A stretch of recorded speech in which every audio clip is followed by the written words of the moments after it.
Welcome to Talk It Up with Taylor. You guys made it. Welcome back to another Talk It Up Tuesday. This week's episode 12, Limits and Labels We Place on Ourselves. So if you were listening to last week's episode 11, that was a guest interview with my Aunt Dory and her podcast, Lighten Up Ladies. We love to talk. So, of course, here we are with the second part of that interview, that conversation that we had. You will notice that it kind of just jumps in and jumps out, but we talked it up a little too much.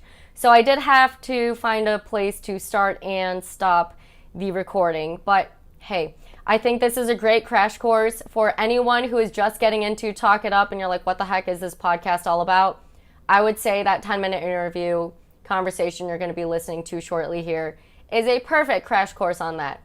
Or if you haven't listened in a while and you're just like, let me jump around, this is a good refresher. So I know that there are many chaotic things going on in the world right now that are affecting people's lives. Not that there haven't already been so many things affecting people's lives, but what the heck, let's add more, right?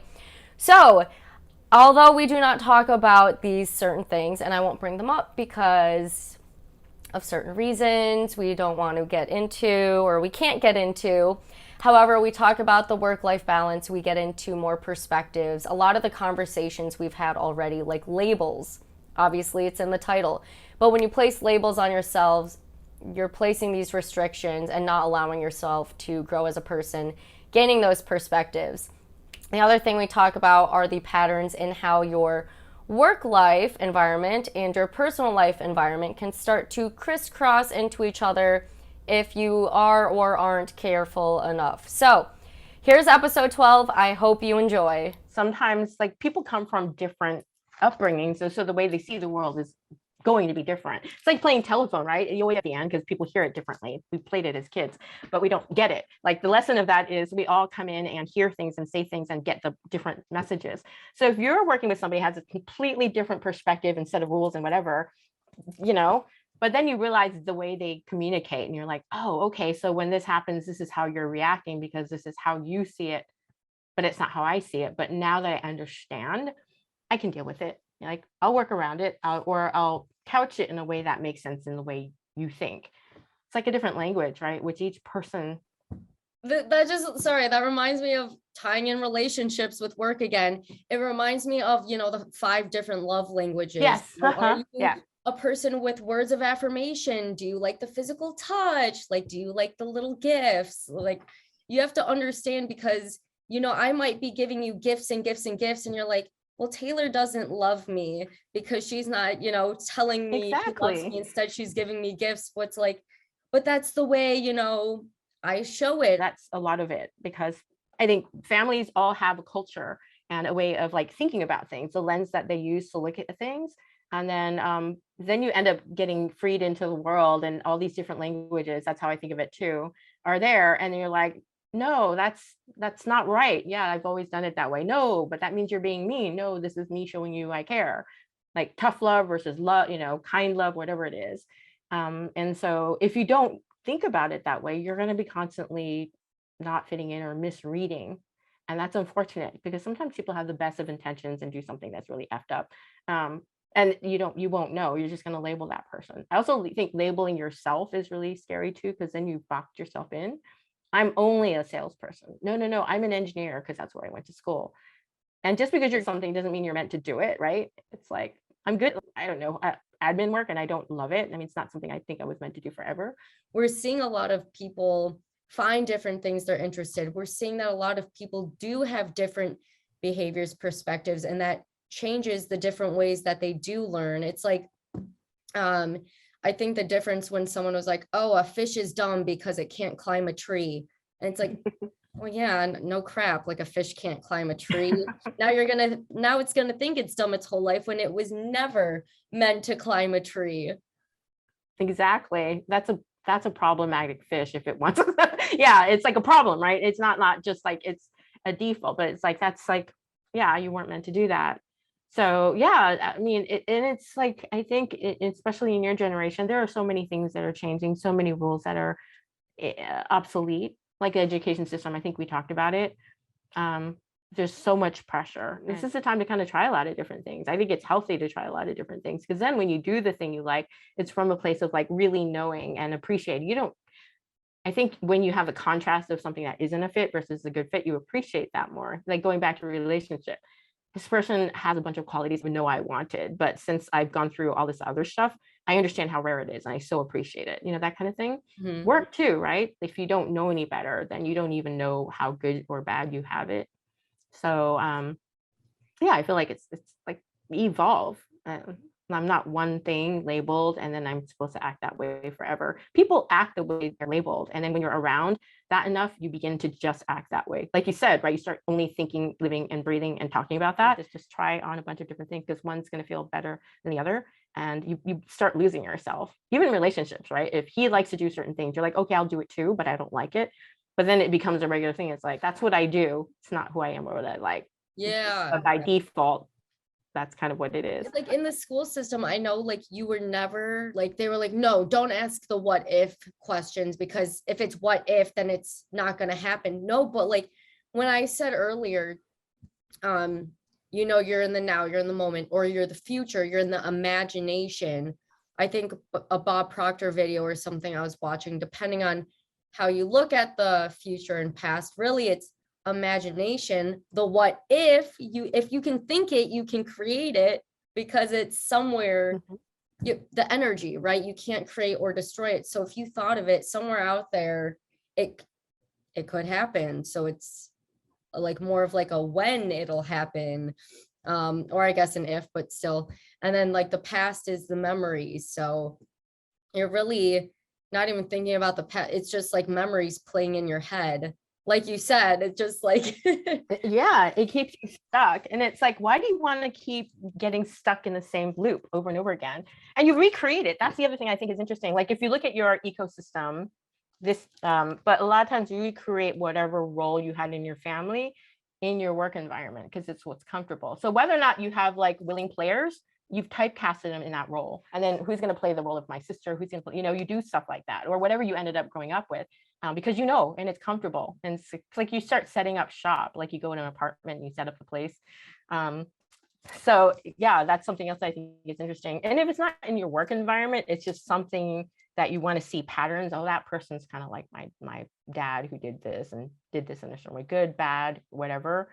And so I think that's really interesting too, because not only are you thinking the same things, but you're kind of in your world recreating and assigning, like, because how would you know different, right? You don't know what's different. One of my professors was like, when you bring your camera out and you're recording, put it like a smiley face sticker on the red light, because he's like, there's something about the red light. When people see it come on, they go from opening up and laughing to, oh, shoulders back, straight face, we're proper, like, you know. And so on my outside face, yeah, it's so true. Yeah, that's absolutely true. People are good at that. I mean, it's kind of a funny instinct thing. Like it's like an interesting social like experiment, right? It's not like, okay, go put on your public face now. And then it's funny because you click off and it's like another person comes out. Hey, I'm here. I know, I'm back again. And so it's like, yeah, I try like in my personal because I like, it's true. At some point you start thinking, you know, I'm at this age, when am I going to be able to be me? Right. And who is that? Because I don't know anymore, because I've been pretending to be everybody else. And yeah, I feel like, yeah, it's like the regrets of the dying. I wish that I wasn't so scared about pleasing other people and was feeling comfortable. That, and I wish I stayed in touch with my friends, which I think you do really well. But yeah, living your life being somebody else is kind of sad, because you've got one and you just burned it impersonating somebody you don't even care for. So your mind isn't wired to think about what makes you happy. So it's like, it's got to be an intentional thing, or you're not going to get it. But yeah, even like now, I think with women, we were always told to be the caregiver. I don't know if you're getting that message now at your generation, but when I got divorced, they were like, what do you like to do? And it was like crickets. And I had to rediscover. So divorce was good for me. I mean, I'm not going to sit around like, yeah, go do it. But you had to think about, when I didn't have kids, like, what do I want to do? Well, I'm going to get ready for when they come back. or I'm going to go shop for their stuff. And then, and it's like, no. And then as I started, this is like 2006, and I graduated college in 1991, early. I'm not that old. But I thought, well, there she is. Like, I really like to dance. I like to sing. I like to be, and it was just because I think that's the other thing. I think being single is a good thing, because it makes you think about who you are before you get clouded with who you guys are, the we versus the I. So, yeah, it's spending time being single and figuring out what you like before jumping in, because I think people who haven't figured out what their own thing is, they don't get to. Like, I got married being a people pleaser and caregiver, and so I had to figure that out on my own, which was really good. I mean, then when you move into different things, you know what you're going for, and you immediately know what's working and what isn't working. Yeah. Jeez. Well, you've gone through so many different things, Aunt Dory, and it's just inspirational, because I feel like there are people who go through it and they're like, oh, I didn't get to do the one thing, I wanted to do, but you were like, oh, I didn't get to, and now I'm doing it all. Like, it's like, so the end of life thing, when I helped your going through end of life, I wrote this like end of life with your health and sanity intact, but I got to thinking a lot about that. And, the 5 regrets of the dying came from that, because a hospice nurse interviewed a bunch of people on their deathbed.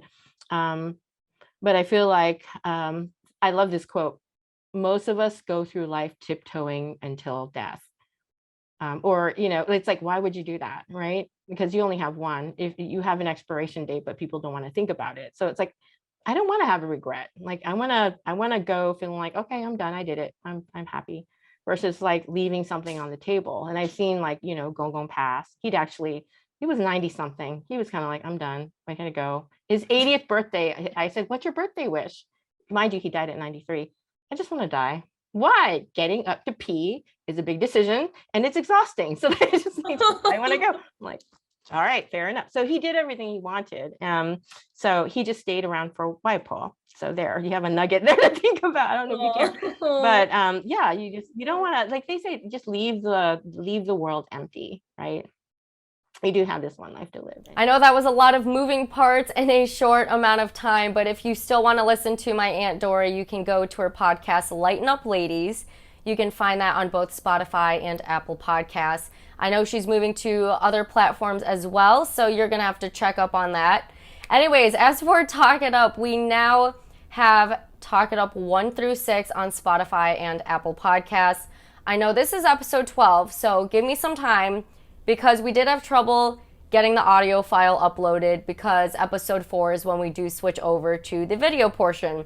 So had a little complication there. We're smart. We figured it out. We're moving on. Anyways, lots of good stuff. If you want more on Talk It Up, here's the website, talkitupwtaylor.weebly.com. There are some updates to the webpage that you're going to be noticing. And I know when I go on there, there's different little interactive things for you guys to comment. It says talk_up.